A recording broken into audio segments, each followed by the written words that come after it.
Nós vamos trabalhar com ciências humanas e suas tecnologias. Eu sou Renato Mocelin e vamos resolver questões que caíram no Enem em 2010. Vamos começar com uma questão sobre a Revolução Francesa. Você sabe que a Revolução Francesa é um tema clássico. Naquela divisão tradicional da história, a história antiga ela foi da invenção da escrita até a queda do Império Romano do Ocidente. A Idade Média, da queda do Império Romano do Ocidente até a queda do Império Bizantino, a queda de Constantinopla em 1453. A Idade Moderna, da queda de Constantinopla à Revolução Francesa. Então a Revolução Francesa foi realmente um marco. Da Revolução Francesa até os dias de hoje, a chamada história contemporânea. Mas, em primeiro lugar, vamos lembrá-los do conceito de revolução. O que é uma revolução? Uma revolução é uma transformação histórica que provocou profundas mudanças nas estruturas econômicas, sociais e políticas. Na verdade, nós temos poucas revoluções na história.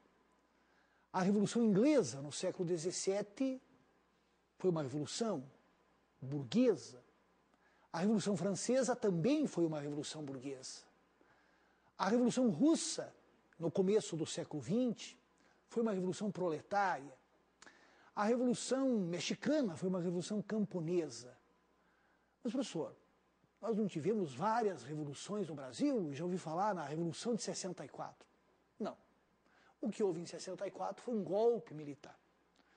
No Brasil mesmo, a chamada Revolução de 30 não foi efetivamente uma revolução, porque não tivemos mudanças profundas nas estruturas econômicas, sociais e políticas. Quem era Getúlio Vargas?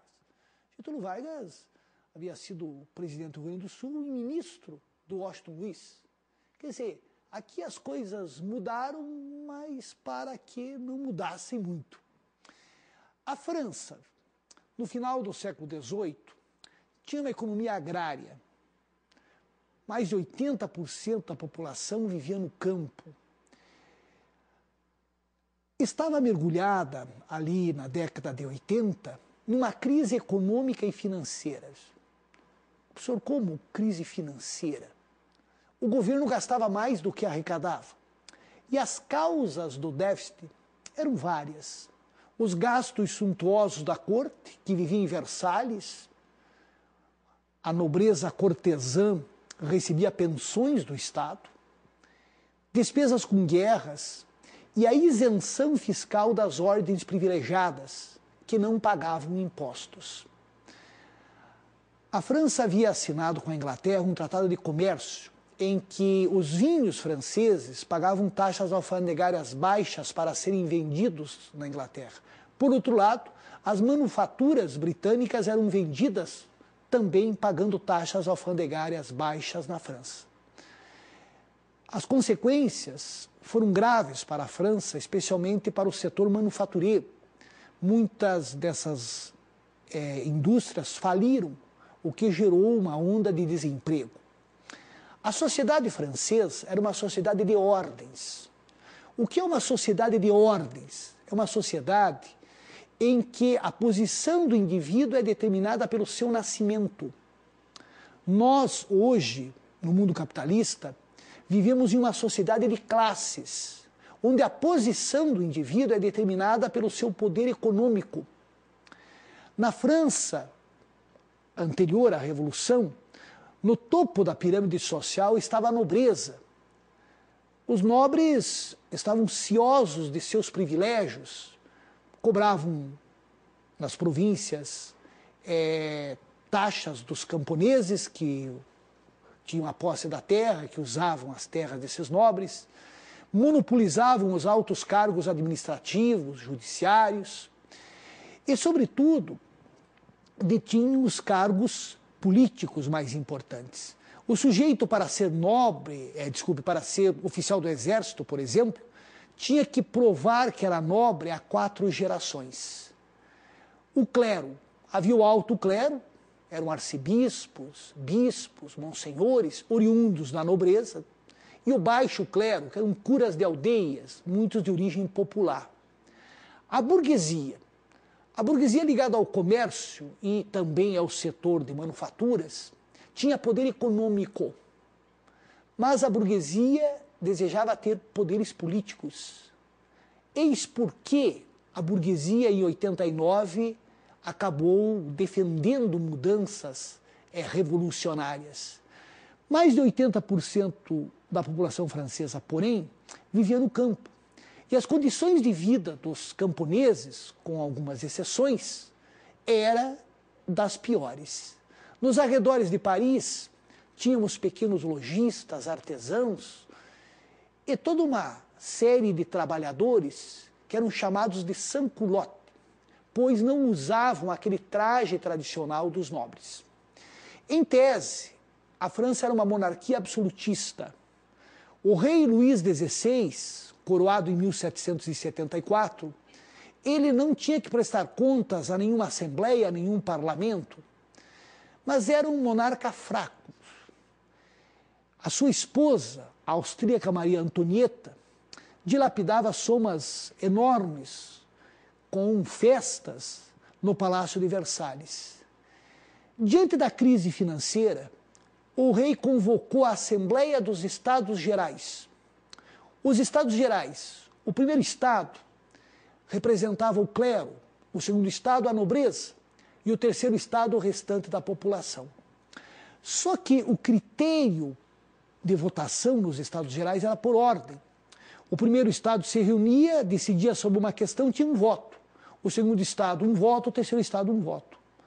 Os deputados do terceiro Estado, alegando que representavam mais de 95% da população, se rebelaram e transformaram o terceiro Estado em Assembleia Nacional. Quando nós estudamos a Revolução Francesa, é preciso que vocês não esqueçam que ela teve várias fases. O período que foi de 1789 até 1791 foi o período da Assembleia Nacional Constituinte. Nesse período, nós tivemos a criação da Guarda Nacional, a queda da Bastilha, quando uma multidão tomou de assalto a Bastilha, não para libertar presos políticos, como durante muito tempo se divulgou, mas para retirar de lá a pólvora. A queda da Bastilha foi a queda de um símbolo do antigo regime. Vamos ter em agosto a abolição dos direitos feudais e ainda em agosto a Declaração dos Direitos do Homem e do Cidadão, que estabeleceu a igualdade jurídica. Esse documento, um preâmbulo, 17 artigos, ele está todo baseado na filosofia iluminista e, em essência, estabeleceu a liberdade de expressão, considerou a propriedade um direito sagrado, a nação, a vontade geral é que deve predominar e, principalmente, estabeleceu a igualdade jurídica. O período de 91 a 92 foi o período da Assembleia Legislativa, de 92 a 95 o período da Convenção, o período mais radical da Revolução, quando se digladiaram os girondinos e os jacobinos no interior da Assembleia, e de 95 a 99 o Diretório. Resumindo, para você não esquecer mesmo, a Revolução Francesa foi uma revolução burguesa clássica. A Revolução Francesa sepultou uma sociedade aristocrática e feudal e fez nascer uma sociedade burguesa e capitalista. Vamos agora resolver uma questão que caiu no Enem em 2010 sobre a Revolução Francesa. Vamos lá. Em nosso país, queremos substituir o egoísmo pela moral, a honra pela probidade, os usos pelos princípios, as conveniências pelos deveres, a tirania da moda pelo império da razão, o desprezo à desgraça pelo desprezo ao vício, a insolência pelo orgulho, a vaidade pela grandeza de alma, o amor ao dinheiro pelo amor à glória, a boa companhia pelas boas pessoas, a intriga pelo mérito, o espirituoso pelo gênio, o brilho pela vaidade, o tédio da volúpia pelo encanto da felicidade, a mesquinharia dos grandes pela grandeza do homem. O discurso de Robespierre. Quem foi Robespierre? Maximilien Robespierre. Era um dos líderes dos jacobinos. Os jacobinos representavam a pequena e média burguesia. Jacobinos porque em Paris eles se reuniam no convento de Saint-Jacques. O ano 1794 foi o período mais radical da Revolução, quando o Comitê de Salvação Pública era como um gabinete e exercia funções executivas na França. A pena de morte foi mantida. O Dr. Joseph Guillotin redigiu a lei que regulamentou a aplicação da pena de morte. E tivemos, em 93, 94, o chamado regime do terror, em que aqueles que eram considerados contra-revolucionários eram julgados em processos sumários e muitos deles condenados à morte e executados através da guilhotina. Continuemos. Do qual o trecho transcrito é parte. Relaciona-se a qual dos grupos políticos sociais envolvidos na Revolução Francesa? A alta burguesia. Não. Por quê? Porque quem representava a alta burguesia na convenção eram os girondinos. Girondinos, porque os principais líderes da burguesia mercantil e manufatureira eram oriundos de um departamento da França chamado Gironda.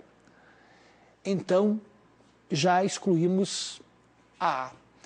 B. Ao clero francês que desejava justiça social e era ligada à alta burguesia. O Robespierre era anticlerical. O clero optou pela contra-revolução e muitos clérigos acabaram executados. A Revolução Francesa foi tremendamente anticatólica, tanto que o Papa vai repudiá-la. E na França tivemos a Constituição Civil do Clero, em que os clérigos deveriam obedecer às leis francesas e não a Roma. Então descartamos a B também. Há militares oriundos da pequena e média burguesia que derrotaram as potências rivais e queriam reorganizar a França internamente. Também não. A nobreza esclarecida que, em função do seu contato com intelectuais iluministas, desejava extinguir o absolutismo francês. A nobreza apoiou Luís XVI. A propósito, o rei e a rainha acabaram presos, a monarquia foi abolida, o rei foi condenado e em janeiro de 93 foi guilhotinado. A rainha em outubro daquele mesmo ano. Portanto, a D também não é. Bom, só restou a E.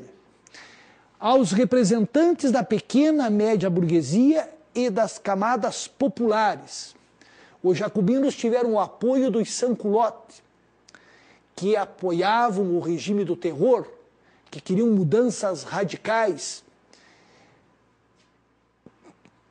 que desejavam justiça social e direitos políticos. O texto, é claro, aponta nessa direção. Você deve ter observado que mesmo que você não soubesse alguns desses detalhes que eu procurei explanar sobre a Revolução Francesa, o texto, ele dá pistas para que você perceba que a alternativa correta é a E.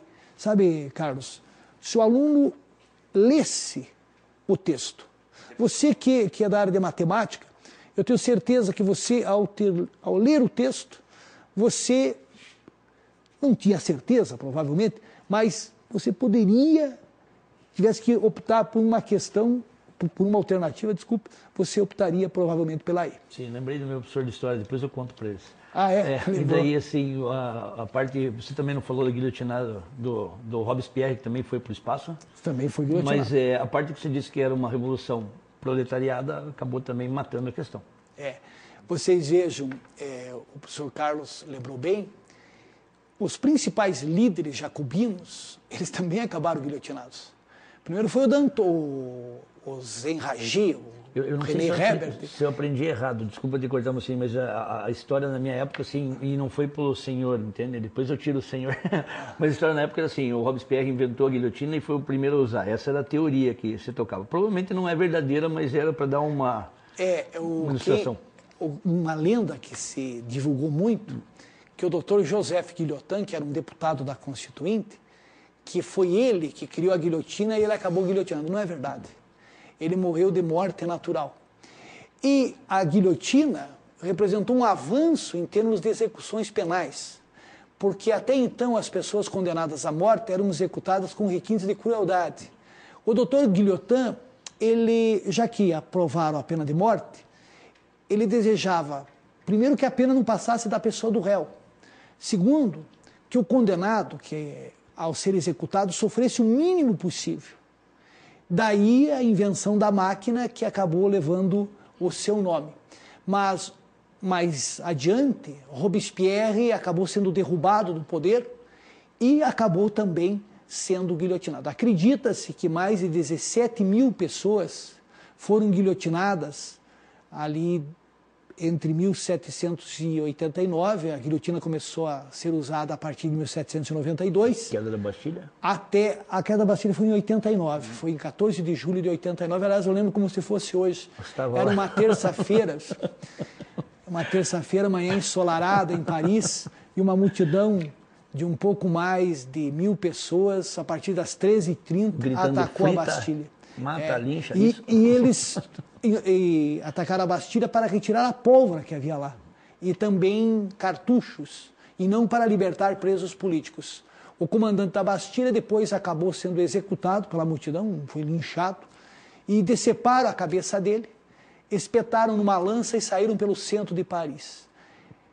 O rei, que estava em Versalhes, só foi avisado no dia seguinte.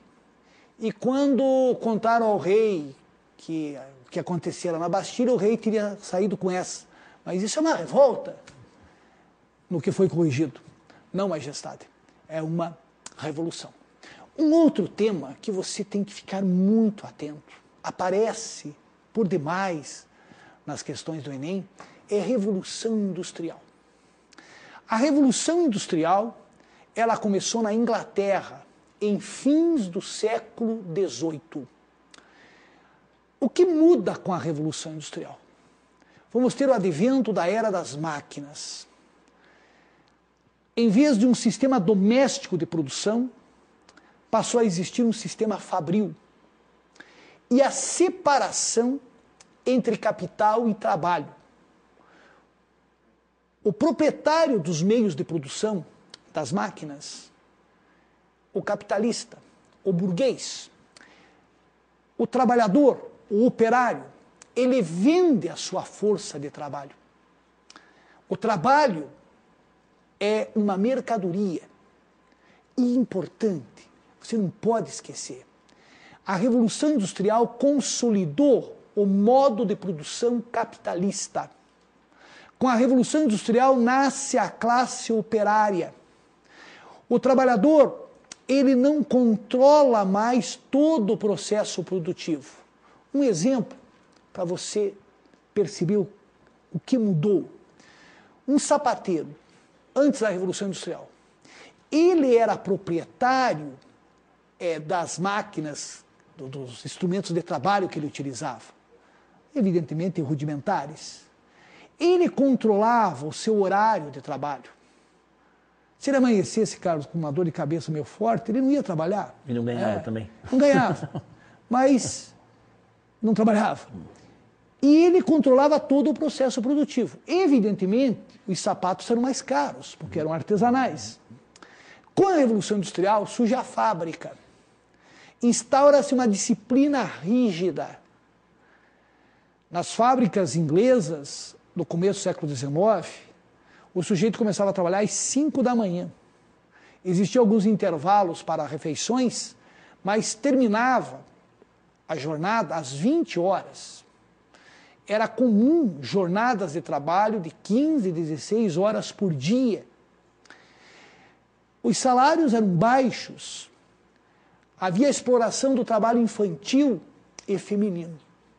Vamos agora vamos ver uma questão sobre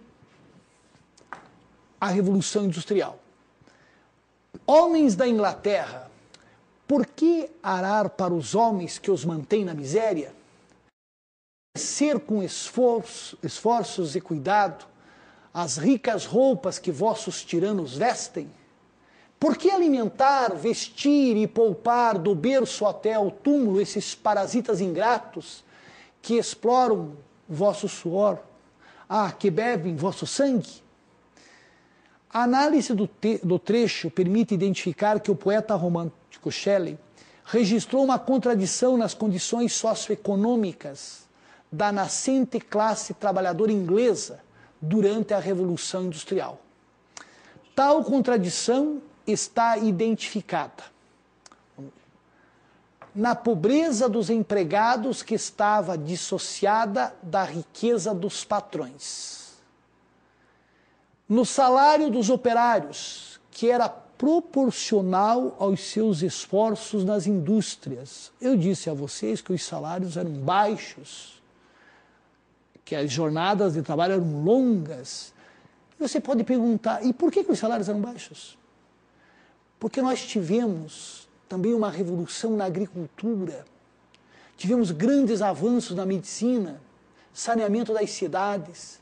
Então houve uma explosão demográfica. A crise no campo fez com que houvesse êxodo rural. Vamos ter mais e mais pessoas vivendo em cidades. Como escreveu Marx, pobres diabos tendo que aceitar salários baixos porque precisavam sobreviver. Não existiam leis que viessem a proteger os trabalhadores. Você que sabe que hoje temos férias remuneradas, descanso semanal remunerado, assistência médica hospitalar, nada disso havia. E os trabalhadores vão conquistar tudo isso ali na segunda metade do século XIX, em alguns países nas primeiras décadas do século XX, mas que isso não caiu do céu. Não vão pensar que os empresários se reuniram de repente, coitados, esses trabalhadores trabalham tanto, vivem em condições tão precárias. Eles se reúnem de repente assim quando tem uma manifestação na porta do... Vamos elevar os salários deles, vamos construir casas melhores, nada disso, né? A burguesia que tinha seus negócios financiados pelo proletariado, no trabalho que era considerado uma garantia de liberdade, trabalhar 15, 16 horas por dia, viver em condições precárias, liberdade, né? Era livre o trabalhador.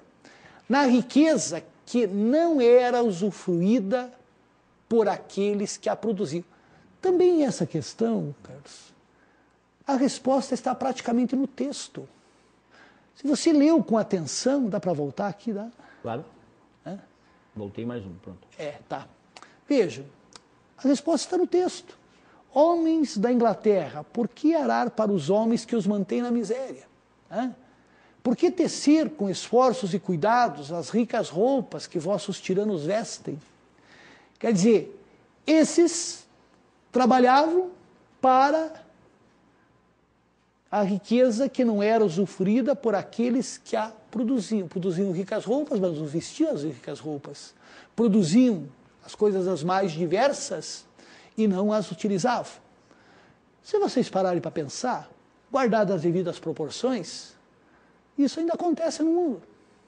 Lá em Bangladesh, uma hora dessas, não essa hora porque lá estão no fuso horário, tem crianças trabalhando em indústrias têxteis e depois essas roupas acabam sendo vendidas por grandes marcas, por grandes grifes e são usadas pelas pessoas nas grandes cidades dos países capitalistas, sem que aquelas pessoas que realmente produziram viessem a usufruir daquilo que elas produzem. Tem uma abertura muito legal dos Simpsons, que tem sempre aquela abertura, cada vez eles diversificam e fica mais demoradinha. Mas tem ele brincando com uma manufatura asiática, daí vai vindo para o interior da Terra. Conforme ele está chegando no interior da Terra, tem um asiático trabalhando no escuro, com ratos comendo aquele negócio, ele costurando um bonequinho que ele estava usando em cima. Então... E a gente não precisa nem ir para a Ásia, né? Só ir para São Paulo, tem aqueles bolivianos trabalhando em setores têxteis, né? Em condições subhumanas, né? Vamos para a próxima? Eu acho que eu estou passando direto só pela resposta lá, desculpa, Mussolini. Tá, desculpe. Bem. Judiciário contribuiu para a ditadura no Chile. As cortes de apelação rejeitaram mais de 10 habeas corpus nos casos das pessoas desaparecidas. Nos tribunais militares, todas as causas foram concluídas com suspensões temporárias ou definitivas. E os desaparecimentos políticos tiveram apenas trâmite formal na justiça. Assim, o Poder Judiciário contribuiu para que os agentes estatais ficassem impunes. Chile, 1970. Eleições presidenciais. Venceu Salvador Allende, do Partido Socialista. Allende tentou construir no Chile um socialismo democrático. Lembrem-se que o mundo vivia que o governo dos Estados Unidos, eles estavam lá nos Estados Unidos atemorizados, temendo pela cubanização da América Latina. Hoje nós temos provas que a CIA ajudou a solapar o governo do presidente Allende, que as transnacionais, que os grandes bancos ajudaram a puxar o tapete do presidente Salvador Allende. E em 11 de setembro de 1973, houve um sangrento golpe militar no Chile, com a conivência dos Estados Unidos, com o apoio de amplos setores das classes dominantes chilenas e também de setores da classe média.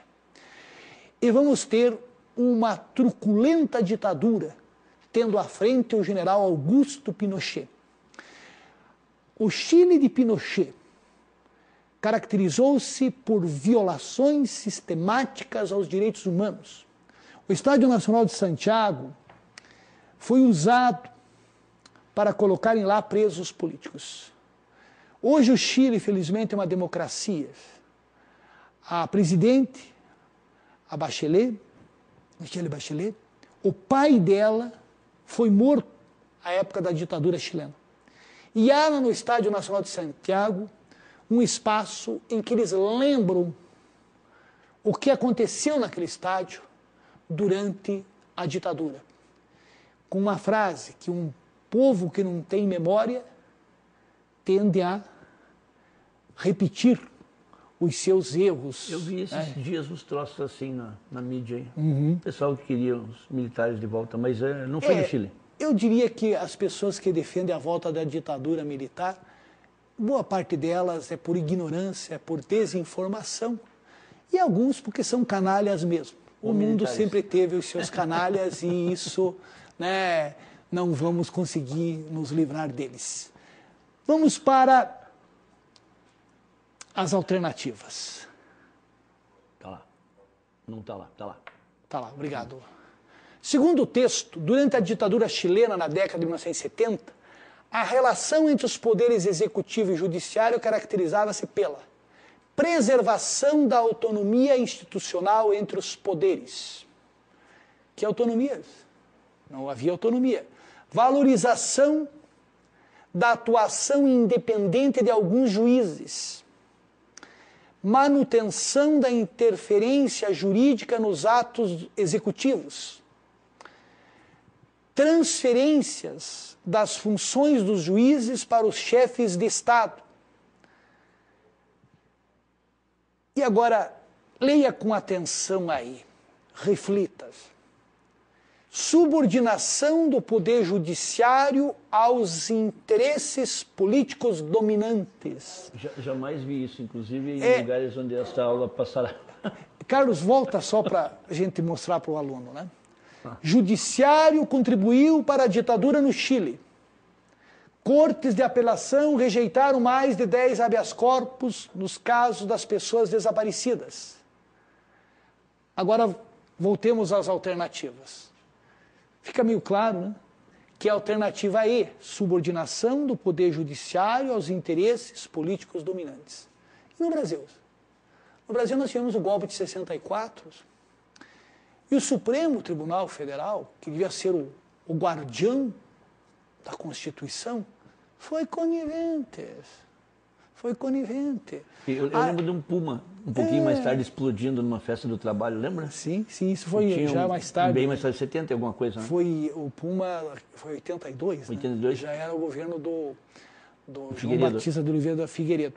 Tinha um sargento e um soldado junto e tinha uma bomba no colo deles. É que eles iam colocar a bomba para explodir lá, para criar um clima de insegurança para justificar o fechamento, o fim da abertura, por assim dizer. E acabou dando errado, né?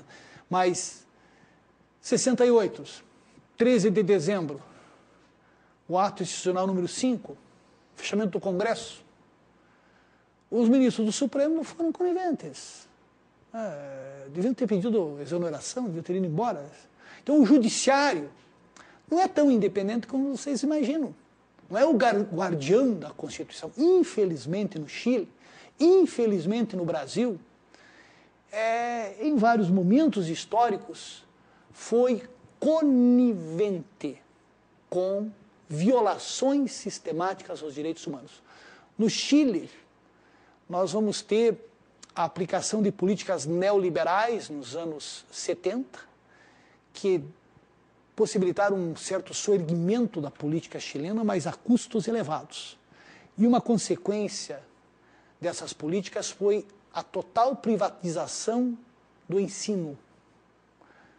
Agora está havendo uma reestatização, depois de gigantescos protestos estudantis que vêm ocorrendo já há algum tempo. O Chile hoje é um país democrático, mas o Chile vivenciou, ali de 73 até o fim da ditadura, em 89, um regime de exceção. Mas o importante, você que está nos acompanhando, é que você leia os textos com atenção, com muita atenção, porque os textos eles dão pistas para que você chegue à resposta correta. Eu espero que vocês tenham aprendido alguma coisa, né, que tenha sido útil. E agora o meu amigo professor Carlos é que vem aqui